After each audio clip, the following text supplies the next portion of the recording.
Ang programang ito ay rated SPG. Striktong patnubay at gabay ng magulang ang kailangan. Maaaring may masiselang tema, lengguwahe, karahasan, sexual, horror o droga na hindi angkop sa mga bata. Sa wakas at nasabi na rin ni Paldo kay Emerson ang katotohanan tungkol sa matagal nang hinahanap na sagot. Na walang iba kundi si Red ang taong responsable sa pagkamatay ng ama ni Atoy. Pagka-uwi ni Emerson, agad niya itong ibinalita kay Atoy. Hindi na nga napigilan pa ni Atoy ang kanyang galit nang malaman ang buong katotohanan. Para sa kanya, hindi maaaring basta na lamang makalusot si Red matapos ang lahat ng kanyang ginawa. Ipinangako naman ni Atoy na pagbabayaran ni Red ang pagkamatay ng kanyang ama.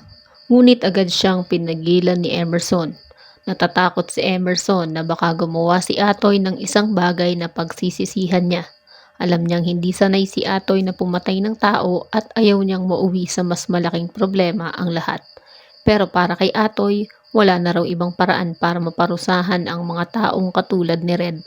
Para sa kanya, napakarami ng kasalanan ni Red at tila wala ng legal na paraan upang makamit ang hustisya para sa kanyang ama.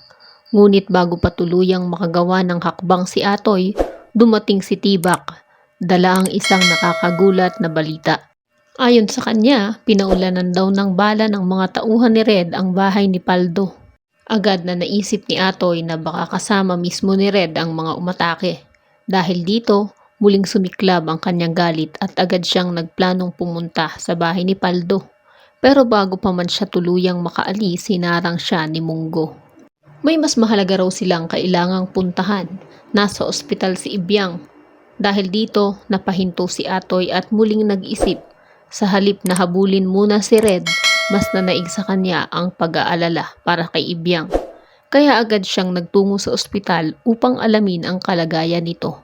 Pagdating doon, ipinaliwanag ng doktor na nangangailangan ng blood donor si Ibyang.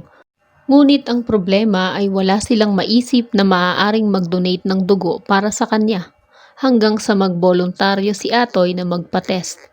At dito na nga dumating ang isang napakalaking sorpresa. Mawiwindang ang lahat lalong-lalo na si Atoy nang mapag-alaman niya na hindi lang sila basta compatible ng dugo ni Ibyang kundi pareho sila ng DNA. Nangangahulugan na ang dati niyang inampon na bata ay siya palang tunay niyang anak. Paano kaya ito matatanggap ni Audrey kapag nalaman na niya ang tungkol sa katotohanan?